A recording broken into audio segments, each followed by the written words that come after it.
This episode is brought to you by Sheath. You can go to sheathunderwear.com and discover the most comfortable underwear ever created.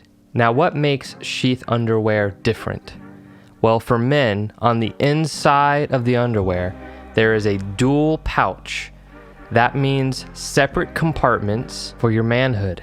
Imagine a silky, smooth pouch on the inside that your boys slide right into, that keeps you separate from your legs, so there's no more sticking, no more chafing, no more need for readjustment. We all know that little move you have to make to kind of peel the bad boys off of the leg. Well, with Sheath, that is a thing of the past. There are several fabrics to choose from modal to bamboo. My personal favorite is the bamboo. It's a newly launched product that everyone seems to really love. I highly recommend trying the bamboo Sheath underwear if you have not ever given yourself the gift of true comfort. Wearing these underwear truly sets a new precedent for what underwear are, and for most people, I think they end up switching entirely over to Sheath, because when you put on your old underwear after trying these, they just don't cut it anymore. You can try Sheath risk-free. There is a 100% money-back guarantee on your first pair. So go to sheathunderwear.com and use promo code TIMEWHEEL to save 20%. I've been involved with Sheath since its conception. It was founded by my brother, Robert Patton, who is a U.S. military vet, who during the course of his 2 tours to Iraq developed this product out of need. Need is the mother of invention, as he likes to say, and he did a great job bringing this awesome product to the world. Again, that's sheathunderwear.com, promo code TIMEWHEEL. This episode is also brought to you by Ohana Kava Bar. Go to ohanakavabar.com and check out their selection. Ohana means family, and it is spelled O-H-A-N-A, and Kava is spelled K-A-V-A. You can order directly from their website, and they will mail you high-quality kava. If you don't already know, kava is a plant medicine, an herbal supplement, a replacement for alcohol. It is an incredible experience. I have used kava for years now. I love it. It makes you chill, happy, vibey. It is a communal and ceremonial beverage to unwind with at the end of your day. If you haven't given kava a try, I highly recommend it. Again, go to ohanakavabar.com and use promo code TIMEWHEEL to save 10%. Their store offers classic kava, instant kava, kava tinctures, kava capsules, and more, all of which I have tried and all work incredibly well. ohanakavabar.com, promo code TIMEWHEEL.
Accessing archive. Authorizing. Access granted. Accessing file.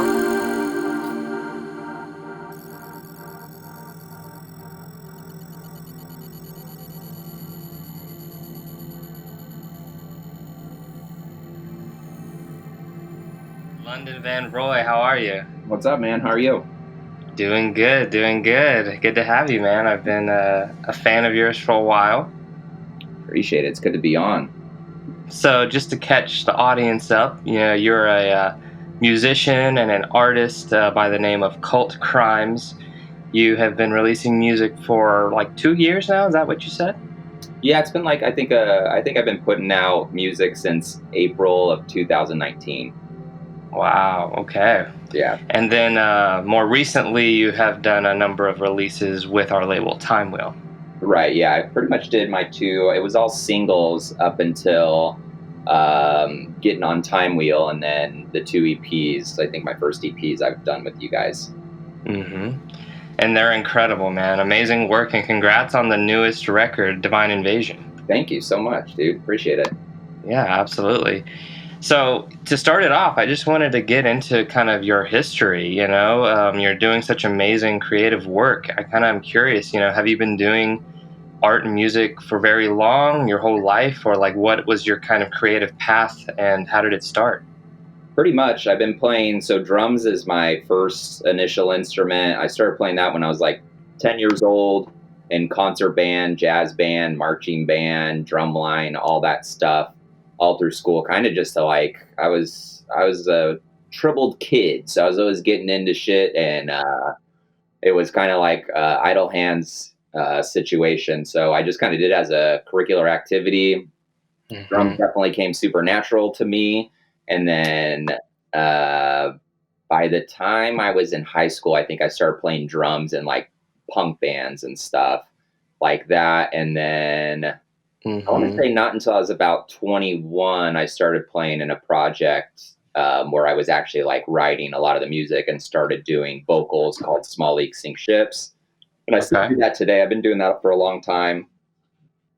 And then, yeah, I think from growing up and learning the whole technical aspect of music and then getting into the creative later, the creative was just what really inspired me and enthralled me to want to get better and grow and evolve and really push the envelope on things. And then I think as like electronic gear came out, samplers and synthesizers, and they started to really, I don't know, up the ante in that field. I was like, dude, this is where it's at, because I would always just have this kind of imagination that no instrument could really transpose what was going on in my head. So once I started to get into electronic stuff, I went down this rabbit hole of manipulation and, I don't know, really creating art without inhibition. And then the visual aspect, I think I've always been a visual person. I think as growing up, I've always been the kind of musician who wasn't really embedded in the music community per se. I was always embedded in the art community. Like all my buddies, all my homies were artists,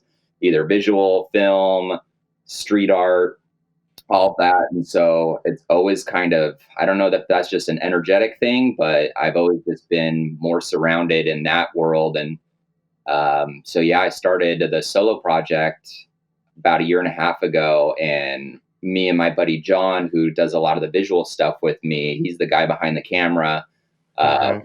We just became really good buds and started creating this video work. And I think when we get in a room together, we're just like kids and we have good chemistry and we get really creative and shit gets weird.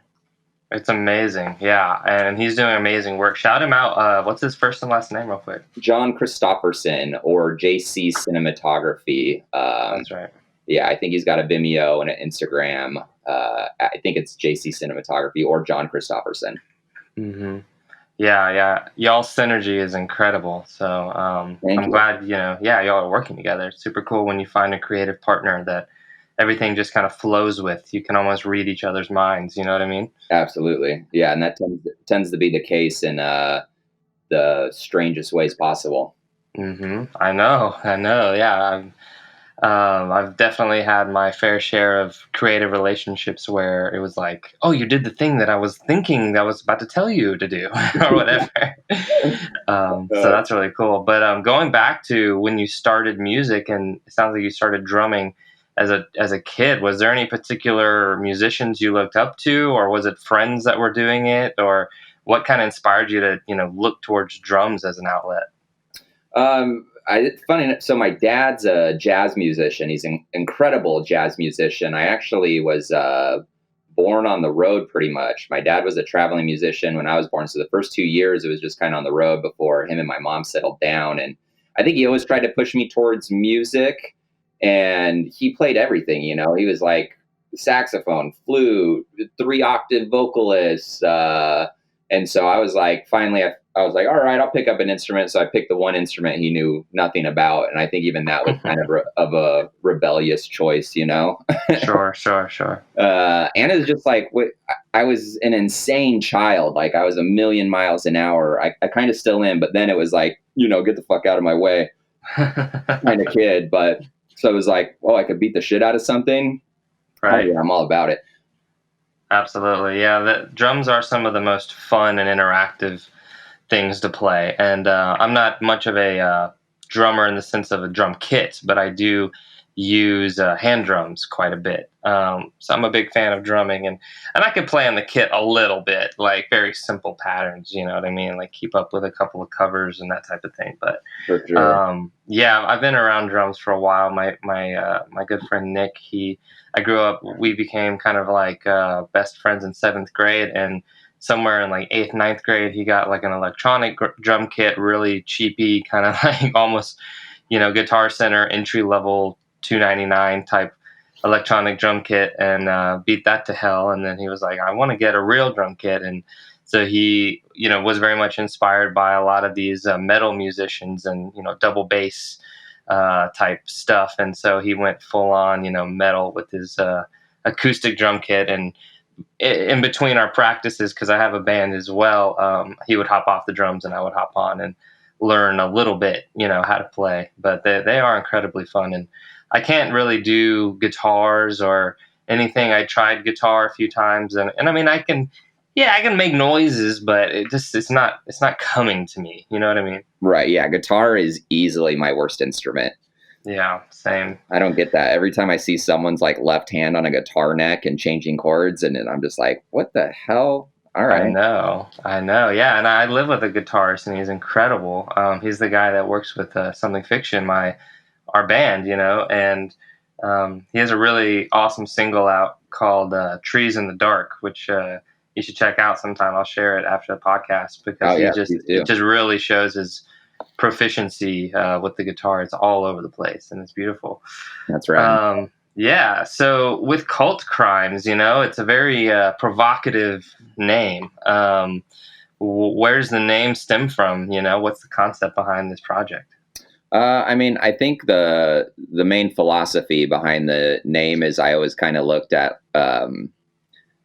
society, I guess. Is everybody kind of becomes part of some type of cult or following something, regardless of it being religion or their job or sports or music or whatever it ends up being. I mean, especially in politics, especially in 2020 politics, I mean, it seems like a giant cult charade going on. And so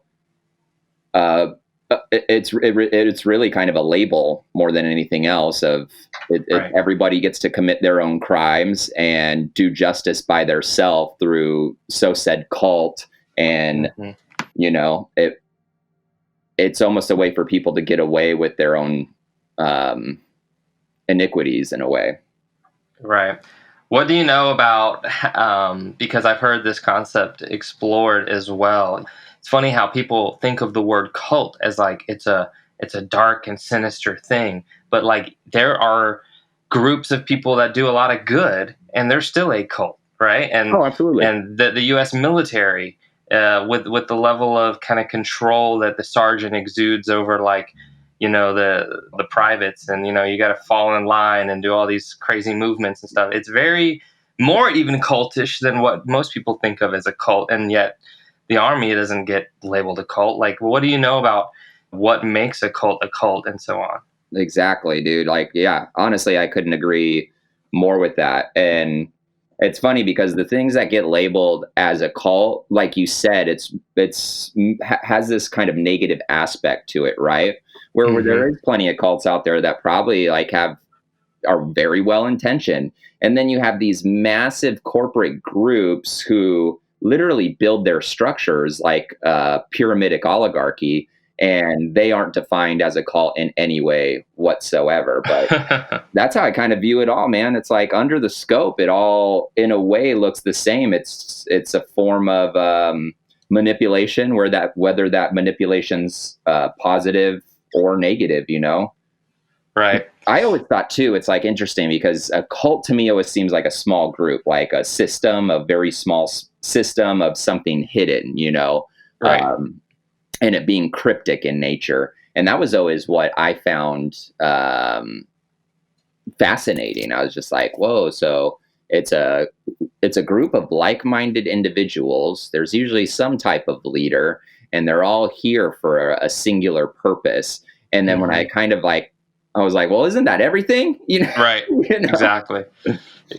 It's funny because it's like, it's one of those things that where it's like this guy standing there with a cigarette and a beer saying, I never do drugs. You know what I mean?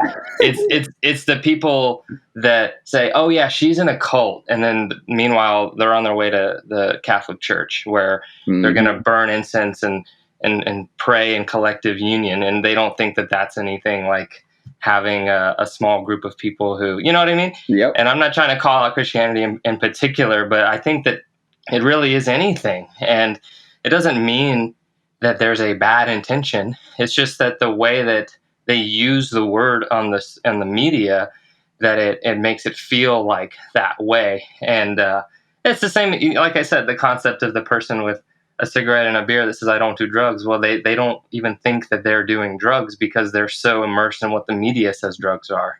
Exactly. Yeah, that's really strange just how the vernacular of society works in general. And I think there's those who are intelligent to know just how to bend a word to suit their own needs and, you know, demonize other people through the same word. And I've always, it's like, it's confounding to watch sometimes because you're just thinking like, you don't see what they're doing here, right? And that's kind of media's job, you know. Media's job is to dictate the way a group of people think about something, and they could do it very easily. I'm always just kind of like flabbergasted to watch how easily people fall for that. And, you know, the media is definitely at a stronghold nowadays with it. I know, and it seems like it wouldn't be, but dude, they're catching on because social media became a thing. And for people that were quote unquote woke, they were like, oh, now they can't control us. Now they can't. Now we're going to share our information amongst ourselves.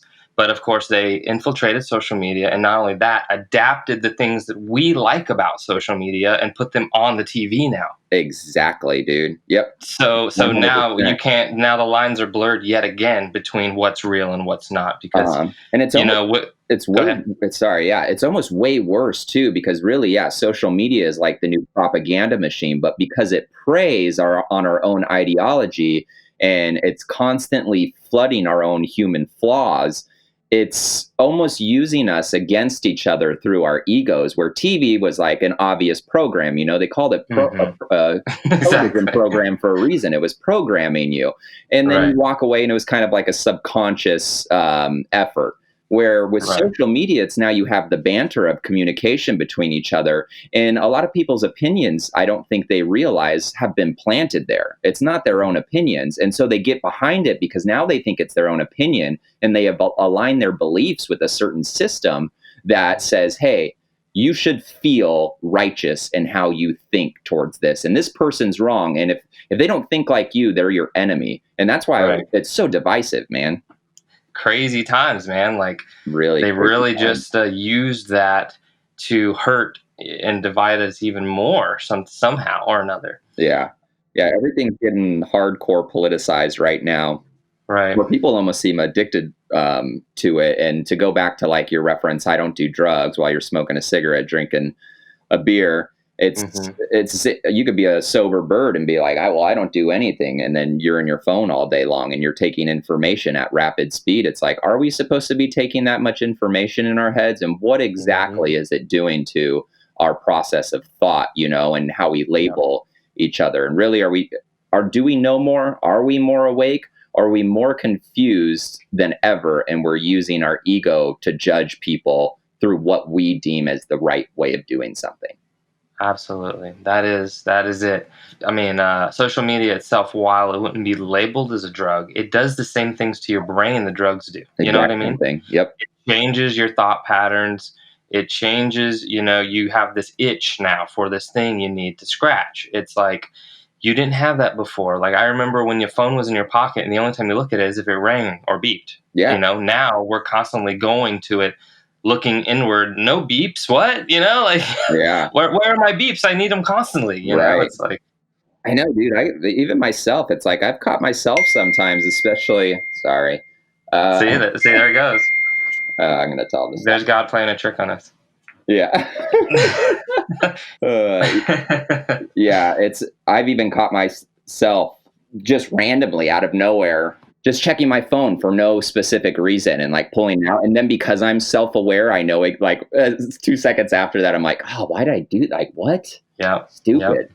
And same, and sometimes you can wrap it in the pretty wrapping paper of, I'm working on my business or I'm spreading my art, but at the same time, it is, this thing we don't really have to do. You know what I mean? You can post and then check on your post tomorrow, but no, we want to check next hour, the next 2 hours after that. It's like, how's it doing? You know what I mean? It's just Yeah. like it became a way for us to become reliant on this, this technology for us to feel as if we're accomplishing something. Well, and it's been inundated, like the social aspect of it has now been inundated with the business aspect, which has then been inundated with the artistic aspect of it. So it's like if you Hmm. want to do anything, you want to get your stuff out there, you want people to listen. The guerrilla marketing is non existent. Even the guerrilla marketing is now within the ethos of the internet, and you kind of have to play that game. You can't not play the game, or no one's going to know what you're doing. Hmm. I know. It's a double edged sword, that is for sure. It is. I think, the things that I try to do and recommend is that there is balance and there are tools available to help maintain the balance. For one, I'm currently wearing my yellow glasses that block blue light. Now, part of the danger of the phone, of course, with all the stuff we just discussed, but it's also all that blue light can like damage your eyes, make you more fatigued, make you more tired, essentially lower your level of consciousness. So they have these new glasses out that if you're someone who looks at screens all day, which I am because I'm a video editor, audio editor, musician. I mean, all you're doing is looking at screens to do all these things. That you can get eye fatigue and strain on your brain that is just not really beneficial. Yeah, so I really recommend them because it's just one way to combat, any negative side effects from kind of needing to become the cyborg that is the human nowadays. Right. And Being the cog in the um, machine. right as well, I don't have one of these yet, but I've been looking at them. But they have these little like phone cases that block electromagnetic frequencies or something from like when it's closed up and it's in your pocket. You I've know what heard I of that mean? too. Yeah. Because Yeah, I need to you're get going those to get the fixed. electromagnetic frequencies like when you're typing, no matter what. But like at least now in your pocket or like when it's in your lap or like near you, it's kind of closed off and like the radiations it may be sending out, which they have like legal, notices that there are radiations on these iPhones. Even. Oh, absolutely. Yeah. I mean, that's the funny thing about like 3G, 4G, 5G, whatever it is. It's like it's sending more, we're getting more electromagnetic waves like pulsed in at a rate. And although you can't see them, like the energy wave is there. And it's like the Hmm. higher we go, the more, invasive it is. I know it's funny how so many people, even despite growing up in the schooling system where they tell you what everything is, energy waves, etc., pretend that just because they don't see it means it's not there or whatever. Like they don't see the radiation coming off their phone into their hands, into their head when they hold the phone to their head, but so they don't think it's there, even though, like, Yeah. all you have to do is think back to science class where they would just like, yeah, radiation and like energy waves, that's all waves, because Yeah. we forget, and then when we get on a psychedelic, it's like, oh, it's all just vibrations. Like, you get it again. I see it all. Yeah. Hey, It's that's like a perfect analogy just for like the human experience when it comes to ignorance, or human ignorance. It's like, if you don't see or understand something, then by definition it doesn't exist. And it's just like, wow, why would you even want to take that position? It just immediately stumps your growth and limits your possibility on what you can manifest or see before you. Absolutely. And that's the benefit of these tools that we have. I was just mentioning a couple of tools to kind of help your body, getting less radiation and negative signal from the phone, whether it be light or vibration. But it's also, tools in the sense of keeping your mind healthy. And it's like a big topic on these podcasts where I talk about psychedelics or plant medicine, because they really can shift the way that you see yourself and your relationship to the world. Have you had any experiences with psychedelics? Oh, 100%. Yeah. I mean, that has always been something I experiment. I mean, I used to experiment with it a lot heavier back in the day, but Yeah, same. yeah, I remember, I think it was Terrence McKenna who said, when you pick up the phone and you get the answer, it's time to hang it up for a while. Yeah. I could very well be misquoting it. It could very well not be him, but No, I think it's pretty close. It's pretty close. It's like, once you get the message, hang up the phone. hang up the phone. Yeah. You don't have to keep on, listening and listening and listening. And it's true. And I will say there is a level of kind of integration, like, that needs to take place with your sober life. But also, I think, because a lot of people, and I remember when I first got into this stuff, they'd be like, psychedelics are so sacred, you should only use them 3 times per life.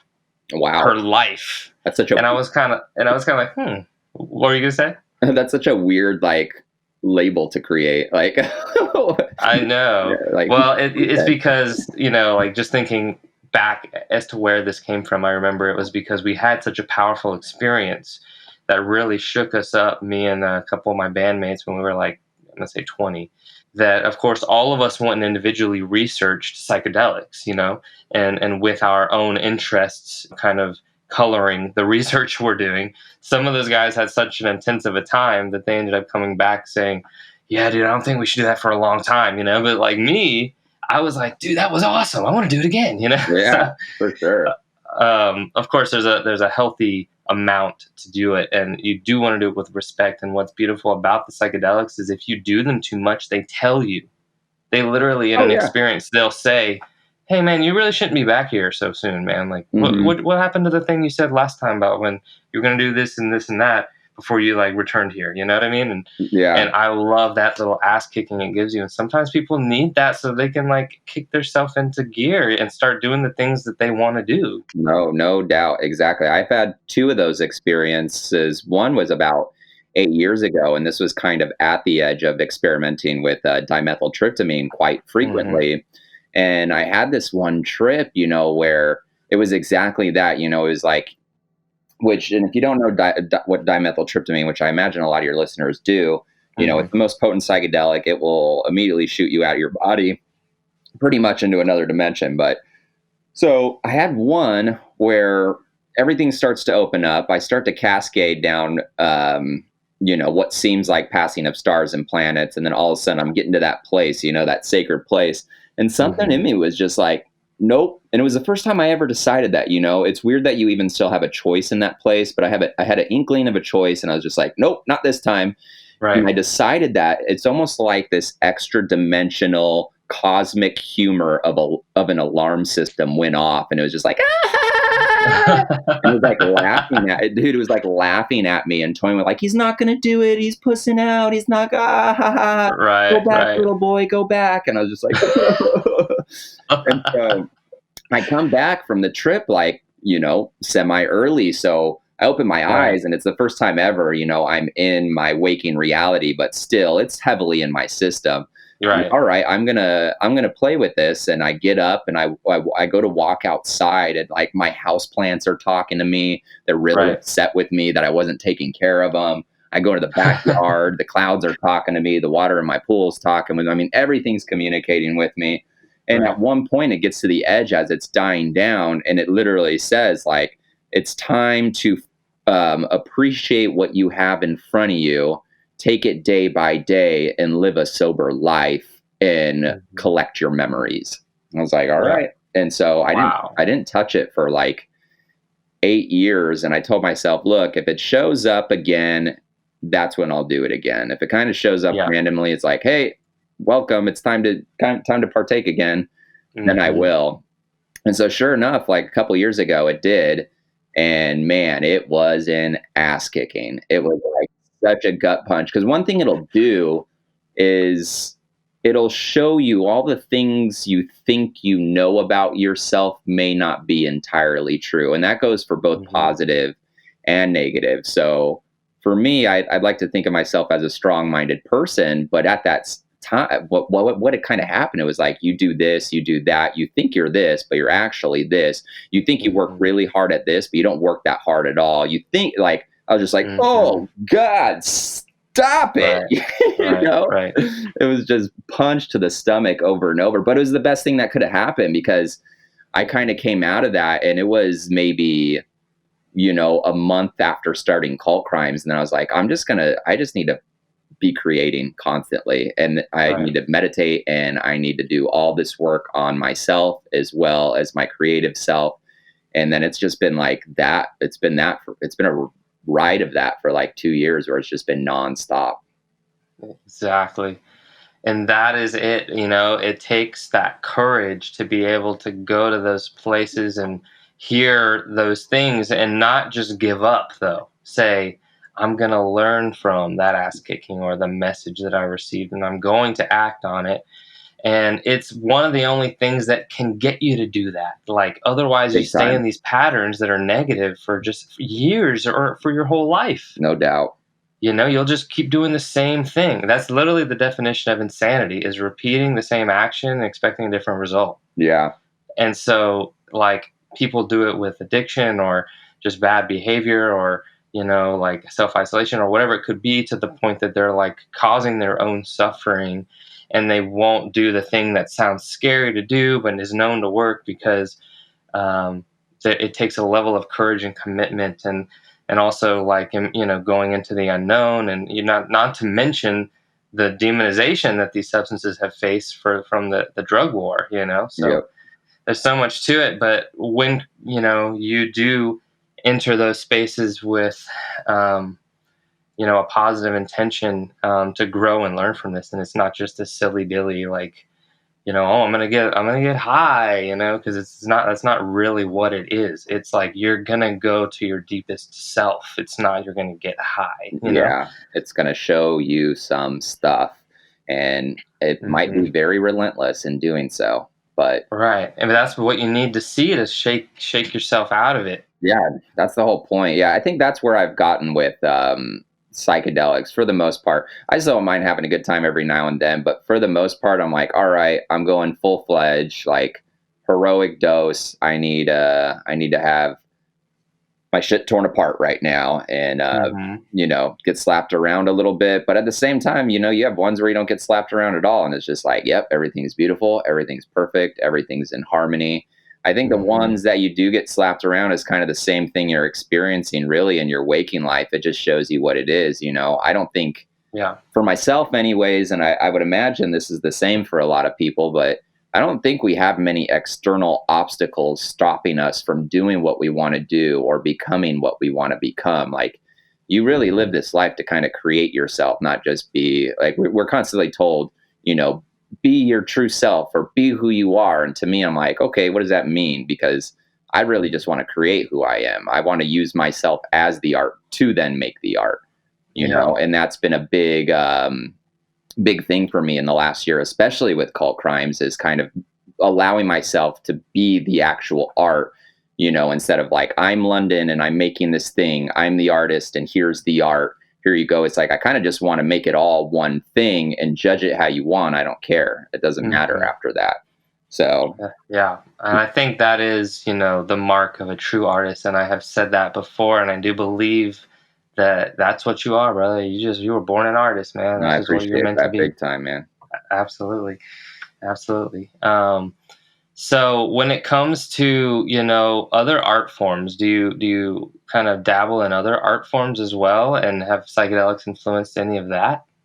Yeah, I mean, definitely the visual aspect, it influences heavily. I'm always trying to manifest those worlds into the video aspect, Hmm. and a lot of the like art designs and shot lists I make definitely is incorporating either the landscapes, the feeling, the Yeah. juxtaposition, or the lesson learned in a psychedelic experience, and then some. Right.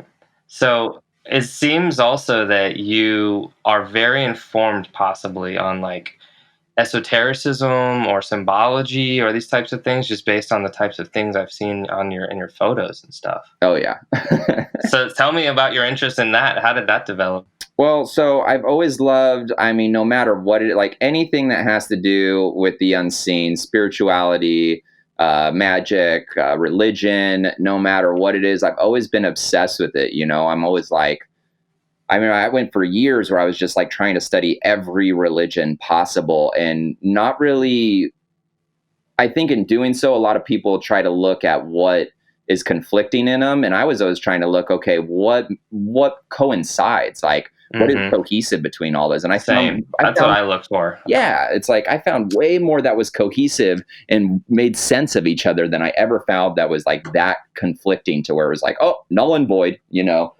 Right. Um, and then that would always just lead me down these paths of like, it didn't matter who it was, where it came from, what the knowledge would. It could be Christian, atheist, uh, it could be completely like occultish, all of it. I Yep. always wanted to see what was relative in all of it. And really, even after that, I wanted to, what's my direct experience, because Yeah. there's also that there's a line there where you could take in all that information, and then it kind of um, molds who you are. And I've found that to be true in myself sometimes, and I kind of would want to like wipe that away, look at things objectively, and then Hmm. use more of my direct experience in order to get my message across. But dude, Right. yeah, I just find it all very fascinating. So I believe I got introduced into all this. Probably it's pretty funny, and maybe you can resonate with this. I'd say it probably 12, 15 years ago, with people showing me these YouTube videos that were exposing Lady Gaga and all the rap stars, and Yeah. look at all the Masonic symbologies everywhere, and they must be worshiping the devil or whatever the fuck. Hmm. That's where I got introduced to the whole concept Oh, of. that's a funny way to be introduced, because yeah, I've seen those, man. Those are a trip. Yeah, and I don't really think that they are true. Like these videos aren't actually doing that. Of course, some director is having fun, Hmm. right? But I don't think Lady Gaga's out there drinking goat blood and shit. Who knows, man? You know something I don't know. I met Lady Gaga, man. She loved that go blood. That's too funny. So, but yeah, I mean, what does to you the kind of like black and white checker stuff represent? Because that's like you have a whole suit. Right. So that's always been the blanket of duality in a way. It's light and dark, they're intersected. We don't exist in this three-dimensional world without both of those sides. Hmm. I've definitely seen it. It always shows up at the part in a trip that is like the doors, the gates, between this realm and that realm. It always seems to show up checkerboard. And a lot of time that checkerboard pattern has this life to it where it's like almost wrapped around an entity. And it looks Hmm. 2D at first, but then once it starts to communicate with you, you realize it's a living entity that is the form of communication is allowing you a path to move forward down this line, this kind of intrepid line through waves of dimensions, it seems. And through each dimension, you seem to let go more and more of your human self. and start to understand a little bit more about everything and becoming part of everything. And it speaks to you in volumes. But yeah, I would say the black and white checkerboard is definitely the door of perception, the door of duality, that gate, if you will. Yeah. Right. And, there are also two kind of, eternally powerful colors for some reason. White represents a whole number of things, and it's the same with black, but Yeah. it's funny that some people think one is good and one is bad. I think that you hear of this concept about, one has to exist for the other to exist. Mm-hmm. It's like there can't be good without bad. There can't be white without black. Yeah, that's kind of like Vesica Pisces, and just in creating the flower of life, you had void and you had light, and the intersecting of that is what created life as we know it. And that's a very kind of like baseline esoteric thought of it, because you can't really wrap too many human words around there or try to explain what that is, other than both ends exist, and that's the world, that's the three-dimensional in which we operate in, I would guess. Absolutely. When it comes to, all of the religions and spiritual traditions you have researched, which ones do you kind of, identify most with? I don't know if I identify with one single one the most. I grew up Mormon, and so I think growing up Mormon and being a rebellious kid made me reject religion right away, reject anything of God right away, anything beyond what I could see in front of my eyes.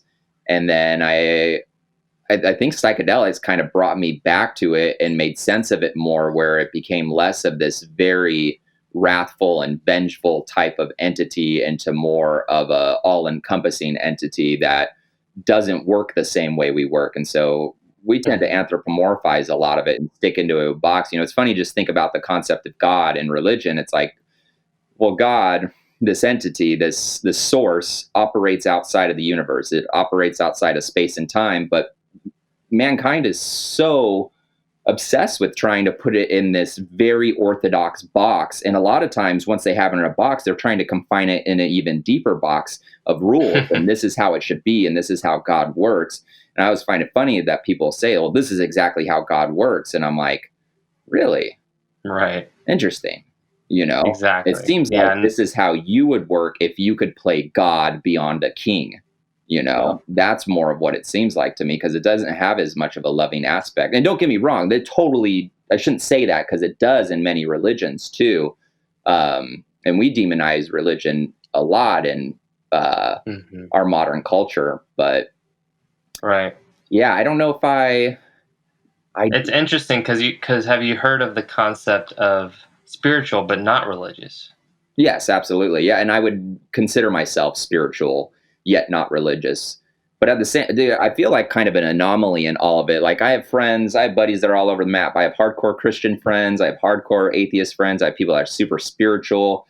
I have people that are just like straight up magic, And then for me, it's kind of like it all makes sense in a way. Like a lot of it makes more sense than it doesn't make sense to me. And I remember having a conversation with my buddy a long time ago who's like, doesn't believe in anything at all, hardcore atheist. And he said this thing, he's like, you know what? If God does have predestination for people, then I was predestined to be an atheist. And I was like, yeah, dude, I can't really argue with that. You know what I mean? It kind of like stumped me. Right. I always wonder if you were to give someone that is, say, they're an atheist and I'm 100% an atheist, like give them a nice dose of mushrooms and see, are they still an atheist? Oh, yeah. What do you think would happen? I've watched it happen. I've watched a buddy who was like I shouldn't say hardcore atheist. Yeah, he wouldn't label himself as an atheist, but most of his beliefs fell in that line. And finally I talked him into doing some DMT. And after it, the first words out of his mouth were, yeah, I don't know what I think I know.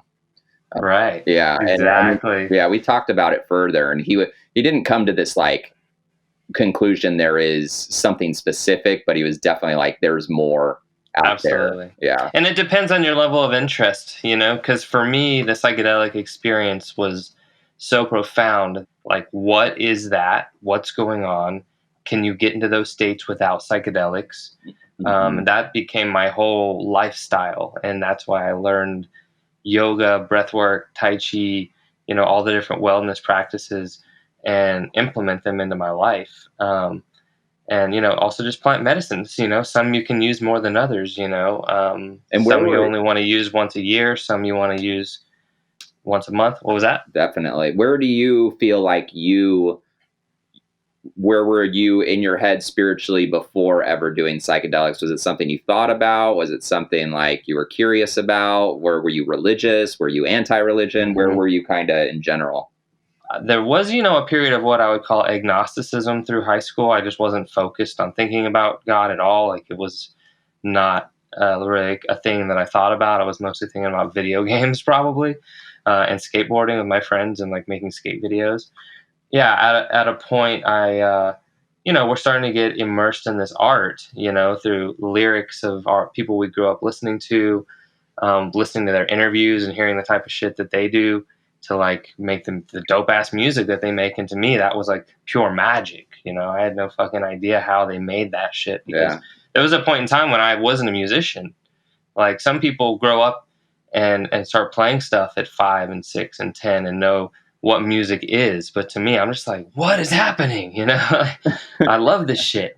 That was part of the inspiration to start learning music as well. Of course, like appreciating that craft, and becoming a musician myself. But so yeah, eventually I tried just smoking weed, and I instantly was having like spiritual third eye visions.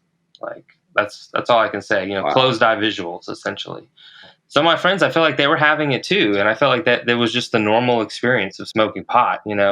Maybe that really wasn't happening, and I was just so new to it that I thought everyone was going through the same thing I was going through. But like, I would just smoke a little and like literally be having, really deep, powerful, metaphorical visions. Wow. And then that really intrigued me into what is going on. What is weed?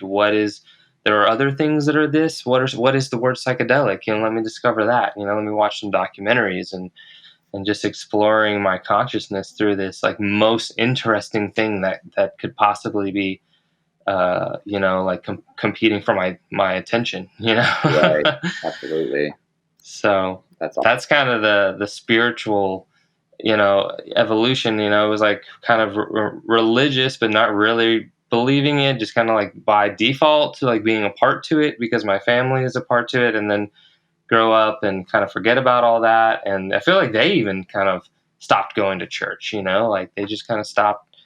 Of course we would have Christmas or whatever and these holidays, Easter, but it didn't really seem like a forefront to anyone in my family for a while, and until this happened. And it's way different than religion, because I don't go to this building with 1,000 people in order to connect to God. You can just do it in your bedroom. Yeah, exactly. Well, and that's how I felt about music too. It's funny that you said in first exploring music and your buddies playing music, you're like, this is magic, because it is. It's in a way, it's magic. It's like spells. You get hypnotized. It puts you in a trance. It changes your chemical makeup in a way. You'll think differently because of music and art. It'll change the whole aspect and how you operate in society and the way you look at your external reality. Everything is constantly shifting and changing and speaking back to you. And I love that. And music has definitely been like a connection for me to God. And it's a connection for me with other humans and really just exploring the deepest parts of myself. And that's all magic in a way too. Yep, it sure is. And another really powerful thing that happened is listening to my own music on psychedelics, because you get to the headspace where you don't remember making it. Oh yeah, that is And so a you're trip. just hearing it. Finally, you're just hearing it without all of your egoic attachments to that part of the mix or that effect, or, oh, my friend was going to lower the bass, but he kept the bass high. You forget all that bullshit, Hmm. and like you just hear it for its raw frequency. and it's beautiful. And you're like, what was I so worried about? You know what I mean? Right. If Yeah. only you could just keep producing that shit. And it's like you get in your own way thinking it's not good enough, but that's where psychedelics like really help you see, damn, it's pretty damn good, bro. You should chill out a little bit. Let it happen. Ride the wave and let it be. Right. Yeah. Right. I think especially as like audio engineers too, we try to like perfect the sound and get it. I think it was like South Park or something. Did you ever watch that Oh yeah. To Air in 6 days or something, where it's like the documentary on how they make an episode in 6 days? Yeah. And I think did. it's Trey Parker talking about, you could spend all these extra hours on like perfecting that last 6% of an episode and spend all Right. the time on it. And no one outside of you will know a difference. Exactly. And it's so true. It's like, there is, so like the song Righteous, for example, the one I just put the video out for, that whole thing was created, was written, created, recorded in like 2 hours. It was just something that all spilt out and I left it. All the vocals in it were me standing up to a mic and going for it. None of that was written down. And I couldn't believe that listening back to it, it all made sense. And the fact that it did, I was like, well, I'm not touching it. Right. Dude, that's killer. I love that. Yeah. I love that story. Such a powerful song as well, and video as well. Yeah, I didn't know whether or not it was written or performed, but I do understand the concept of, I guess in rap you call it freestyling. It's just like you just let the music set the tone and you just kind of let it go. It's kind of like this therapy, right? Yeah, you just kind of lock in at one point, and like you said, afterward it's always just like, oh, what just happened? Because you listen back and you're like, I don't even know what that fool's talking about. Who's saying that? Where's that coming from? You really do, in music, I feel like, become the vessel, and the best stuff that you create usually is coming from somewhere else and speaking through you. I think it might be coming from archetypes. I wouldn't be surprised at all.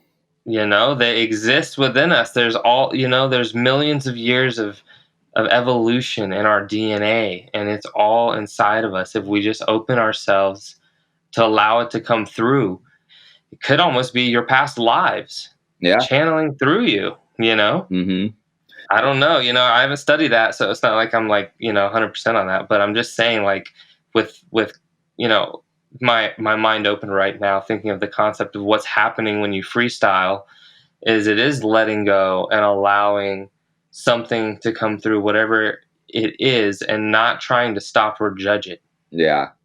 Just let it come through.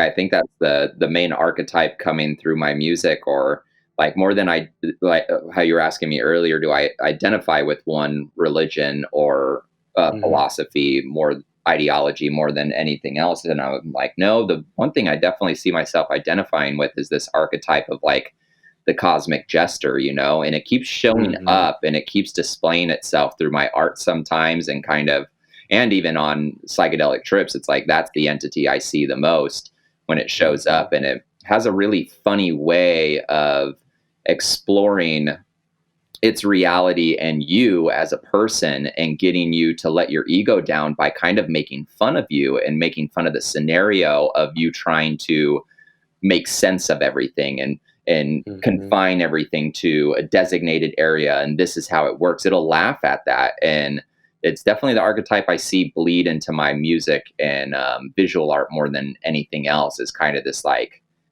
it's a big cosmic joke. And not that I'm not saying anything's meaningless by any means. Like, I think everything holds meaning and value, but sometimes we take ourselves so seriously that we interject ourselves to the center stage of the whole universe. And like, it really kind of backfires on us most of the time. You just hold all this weight, the weight of the world, for no reason, because we can all individually hold it together. Let each of us do our own role.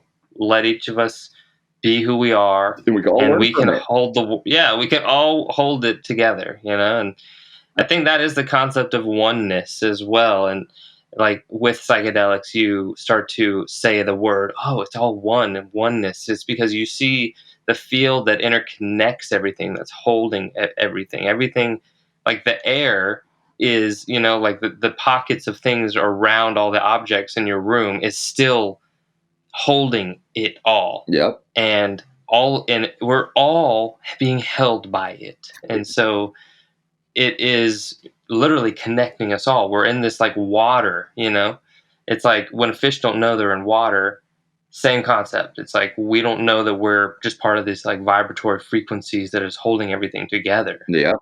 Yeah, I like that. That is a great comparison. Yeah, that's awesome. And the artist taps into that and lets us see that. You know what I mean? It's like, and these archetypes as well, they exist. It was funny because when you said the cosmic gesture, I immediately thought of this guy from Norse mythology, Loki.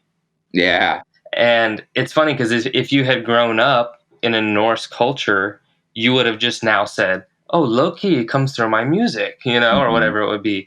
But like because we're here in America and we've got all this esoteric language, you can say the cosmic gesture, But everyone's tapping into that. So many people have had the cosmic gesture or Loki or whatever different word you have for it. It could be some Indian god. Like come through them. Native would refer to him as Heyoka, and it always made, if you read up on him, like that's the one. I'm like, yep, that's them for sure. And it's when they would go on these, psychedelic vision quests on either peyote or versions of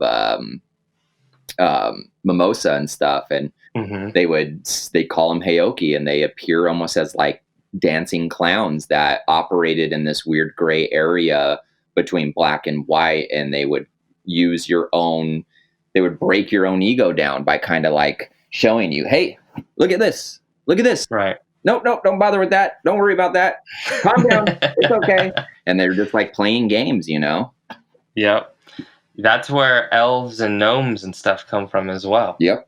Oh, yeah. I think, people have been seeing them. They are real. It's just that they're not real in the way you think they're real. They're real in the minds of children who see them and elderly people who are having an old brain, that has been through so much and it's old and weary, and parts of it are connecting that didn't connect before, and they see it.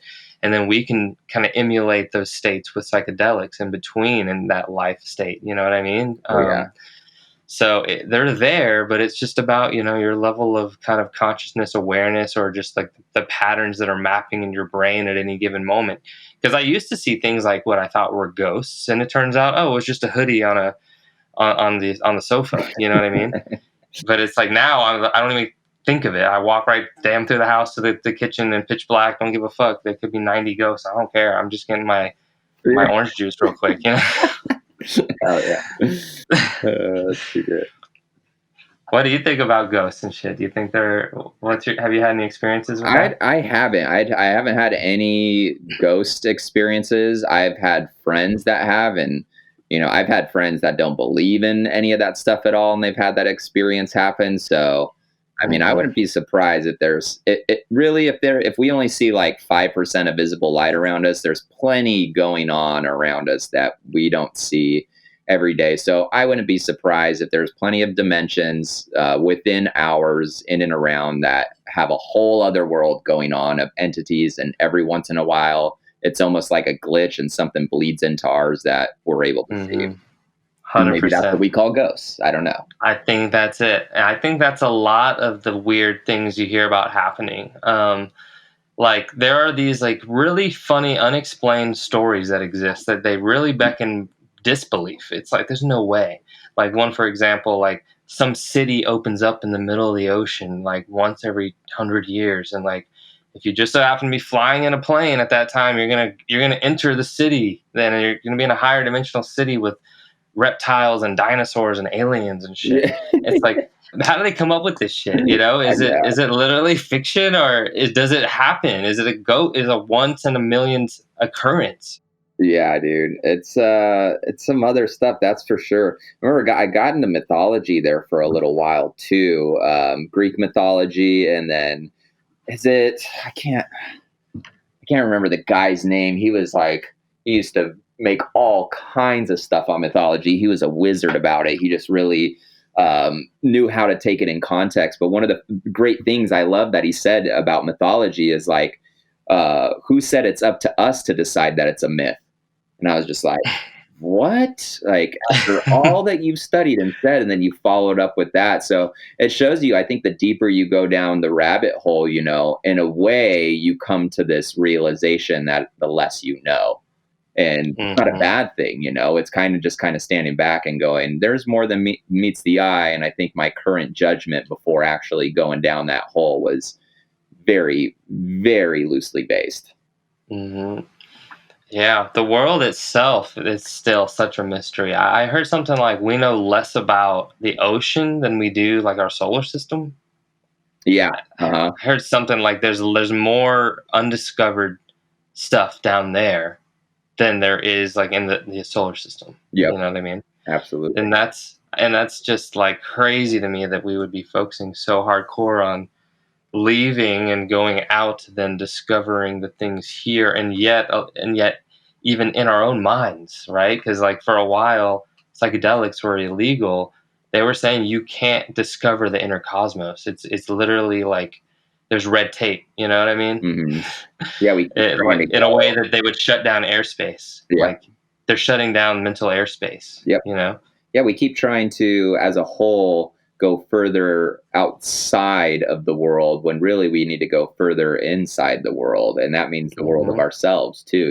We need to be willing to dive into those unconscious parts because there's plenty there to pick apart and learn far more than going to vast darkness, vast blackness. Exactly. Because what they, people that are thinking, let's get the fuck off the planet are thinking is this shit's going to run out and we can't preserve it. And but the thing is the earth has seen so much more than a case of the fleas, aka humans. Yeah, exactly. You know what I mean? Yeah. It's like we think we're really gonna bleed this earth dry, really? Right. Like if we're really a problem, they just blow our asses up real quick. Yeah, I was having that conversation with a buddy recently because he was talking about climate change and everything. And I was just like, you know what? It's funny we're trying to figure out ways to, and I get why humans would, but I think it's interesting that we're trying to figure out ways to like fix a problem when the truth is it's like, okay, if we're part of the problem, that Mother Earth's going to eventually be like, you know what, I've had enough, fuck y'all, and just wipe us out. And it's not like we're going to destroy the earth. We may be a virus at times, but trust me, if Mother Nature gets pissed off enough, it's just going to go, no, I've had enough of that. Do it. Right. Exactly. And things are in balance to, I don't know what, I guess it's the Tao, the way. Yep. Whatever it is that controls the weather and, whether or not a comet comes and smashes. I'm surprised less, not more comets hit us. Like it seems like we'd be getting hit by comets all the time. But somehow or another, we're like safe as a motherfucker up in here, like from the treacherous outer space, Right. Just the way this whole thing works in general, it's like, man, a centimeter off just in the cosmic creativity of the planet, and none of this there would be no life. It's like there's just this perfect placement for everything to breathe. Right.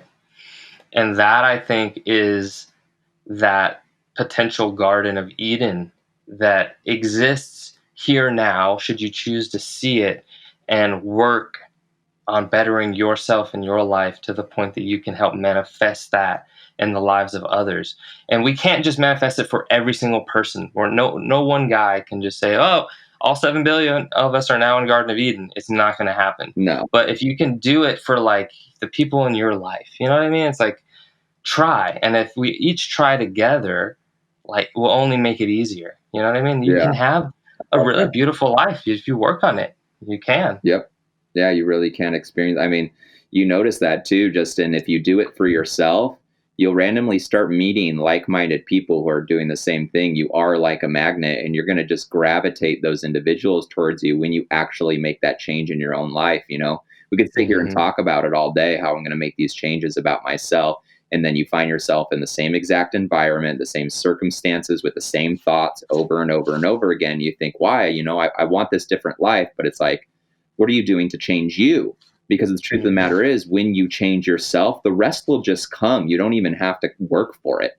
It'll just kind of magnetize itself to you because you're putting that energy out and you're changing that aspect of yourself deliberately. I agree. And I think that, like the spiritual masters understand that concept to like the craziest extent that like they'll literally just be like, I'm just going to sit here on this rock and not move. And like it'll be weeks and weeks and like no one and like nothing happened yet. But after he does that shit for like 8 months, everyone brought him food. There's people there praying to him. There's people like he's got more food than he knows what to do with at all times. You know what I mean? All the company he could ever want because he sat on a fucking rock and did a spiritual feat, right? Yeah. Have you heard of concepts like that before? Oh yeah. Yeah. Yeah. So, and it took that investment of that inner pilgrimage he took, and then the life magnetized around him. And I'm not saying go out and sit on a rock, but it just like that's a metaphor for do you to the best you can, and eventually the things that you require will literally flock to you. Yeah. You know what I mean? Exactly. Yeah, I love that. Yeah, it's weird. It's a shame too, kind of watching, and I hope maybe it's full circle and all part of the process, and we're just seeing the birth pains of society. But it's definitely a strange thing to watch the way people are operating with each other now, and instead of like going within and understanding more about each other and accepting differences, and then learning from one another, it's this very like striving for perfection through analytical means and letting each other know this is how it works and you're wrong, and becoming very like, I don't know. I mean, the politicized aspect of it is just a trip right now. I was like, man, I kind of want to just write my Instagram stories, be like, I wonder if the Instagram generation who left Facebook for their parents that became too political will laugh at themselves in 10 years. Exactly. Yeah, I think, it's weird because it doesn't happen to all of us, because I don't feel overly politicized, Right. like, It's a choice. and maybe you don't. Nope. So it's like a lot of us out here, we're still like maintaining some type of neutrality and in flow with what is, and some of us are not. They're going to get swept up, and even people that shouldn't and wouldn't get swept up because I've seen it. It's like people that, in my mind didn't give a shit about this like a little bit ago are now like totally swept up by it. Yeah.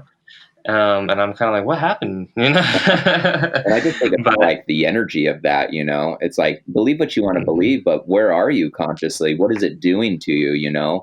What's coming out of you? Is it good? Or are you just stressed out? And now are you fueling a fire? Because I always kind of bring back, no matter what the discussion is or topic or what's happening, especially a world event, I'm like, what's happening in the energy? What is this shifting to? And so when you're giving something like that, your energy over and over, you're just fueling that fire. Even if you're fighting it, even if you're supposedly fighting it, it's like you're kind of just a part of that energy now. Yeah, I've understood that as the law of attraction. Mm-hmm. And it's, what you think about, you bring about. So even if you're thinking about fighting negativity, you're still thinking about negativity. Yep. Instead of just like meditating. That's what's funny is like by even taking like a neutral standpoint, all of a sudden they look at you like you're careless. You don't care about what happens to us all and all this and that. And it's like, oh yeah, I've gotten it's like you can't win. You can't win. No, dude. That's the new sphere that's being created. Is like you can't win. Like everyone's wrong, always wrong, and really we are all wrong. But shit, where does that like thought process really lead any of us? I don't see any resolution at all because I get labeled sometimes as apolitical, and I'm like, I'm not apolitical at all. I'm anti-political. It's like, dude, I pay attention plenty. I see what's going in. All the reason I'm anti-political is because it always leads to the same source. Like you really think these puppets are the ones in control and they care about you and they're trying to get your vote because they care about the people? Like all you have to do is do a little bit of research on some of these fools and it all leads back to horrific shit. You're like, right. Yeah, what? Exactly. Yeah. It's funny because what they get is they get excitement. They get dopamine releases from this whole fucking, it's a fight. Mm-hmm. It's like a big UFC fight. Yeah. You know what I mean? And they're eating the popcorn and, ooh, who's going to win? Ooh, 90 up. He's up by 9. Oh, he's down by 2. It's like, it's this fucking fight. That's so good. It's so true, man.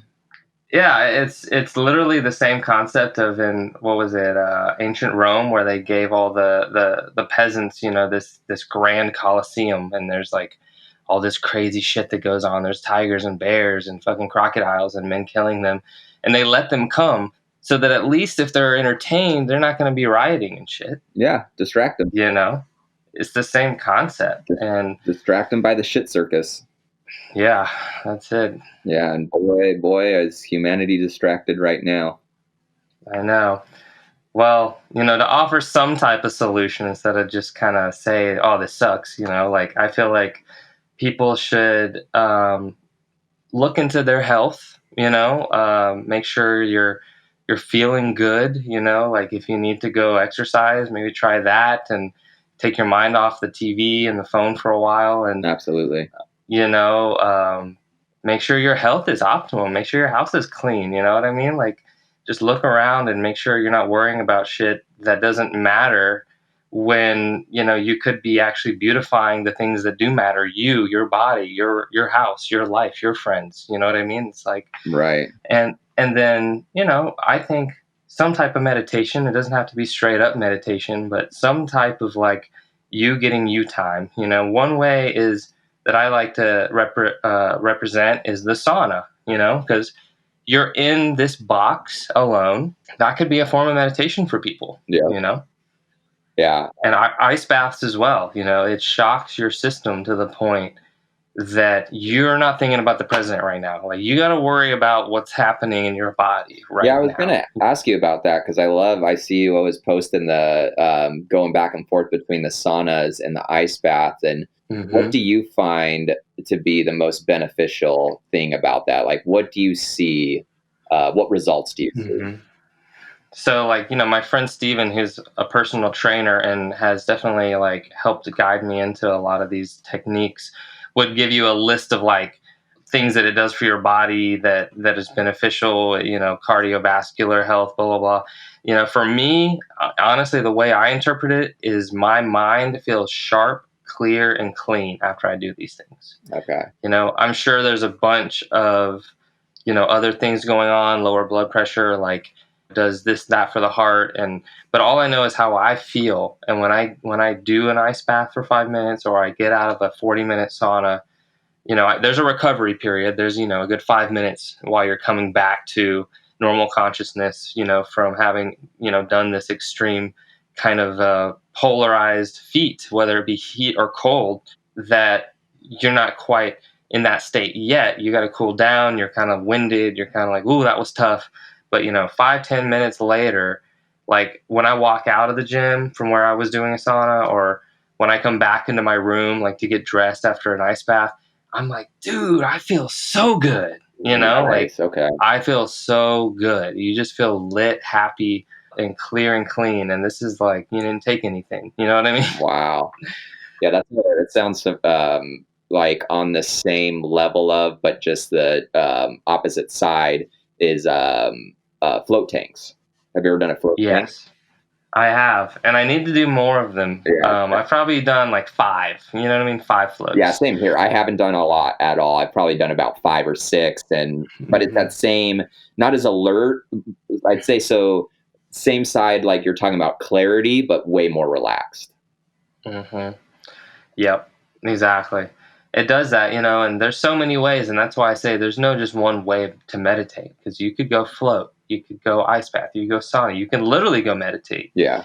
You could that's how do mantra. Yeah. You could sit down and sing, just like sing to the songs you like. Exactly, yeah. So many different forms of meditation. It's I start my every day that way. The first thing I do is I wake up, I drink a big glass of water, and then I go sit and I meditate anywhere from 15 minutes to a half an hour, depending on the day and where I'm at mentally. But yeah, there is so many different, it's like exercising. There's so many different exercises you could do, right? You could do upper body, lower body, cardio, strength, a million different ways, weightlift. And it's the same Right. thing with meditation. It's like, you're working on your mind, body, soul, and you're aligning it, and you're bringing your emotion, you're elevating your emotions. And dude, it's once you start doing it and it becomes like part of your routine, you could feel like epigenetically changing almost to where you're just more conscious and aware of everything. And at first, it's not fun. Like, I remember when I really started heavily getting into meditation when I wasn't doing it at all. And after like 6 months, it's overwhelming because you start to become aware of yourself, aware of your surroundings. You're more mindful of everything. And it's like, overload. And then Right. after a while, it's like, it sets in like anything else. Once you do it, once you get used to it, and your surroundings make a lot much more sense to you and how you operate in it. Hmm. Yeah, and as well, I think it takes a number of times before you unlock the positive benefit to some of these things, because I can say the first 2 or 3 times I did a sauna or something, Hmm. I was literally kind of just pissed. I was just like, man, what the fuck was that, dude? Like, why do people do that? That was excruciating, So you know? And then it was until like that fourth time that I was like, oh, I see. I see. Okay. yeah, So you got to try a couple times, and it's, it becomes an addiction. Honestly, I'm addicted to the sauna. It's like, it's something I look forward to doing. good. And it's good because you have to choose your addictions, like we're all going to get addicted to one thing or another: social media, food, drugs, whatever the fuck. Yeah, might as well pick a good thing to be addicted to. Yeah, exactly. And usually, I And mean, it's true. As cliche as it sounds, but no pain, no gain, man. hmm I just, yeah. I just sit there and punch myself in the stomach over and over. So look at myself in the mirror in my eyes. You don't deserve this. You don't deserve this. Oh, that's what really gets me going. Oh my god, I remember back when kids, and maybe this is real, but I remember when kids thought that would actually like build your abs or make you fit or something. I remember that. Yeah. So I would like see kids like at school like willingly getting punched in the stomach repeatedly, and I was like, "What the fuck are you to me, man?" Girl, who came up with this great joke, man? And I Right, was like, how exactly. can I convince people to just let me punch them as hard as I can in the stomach over and over?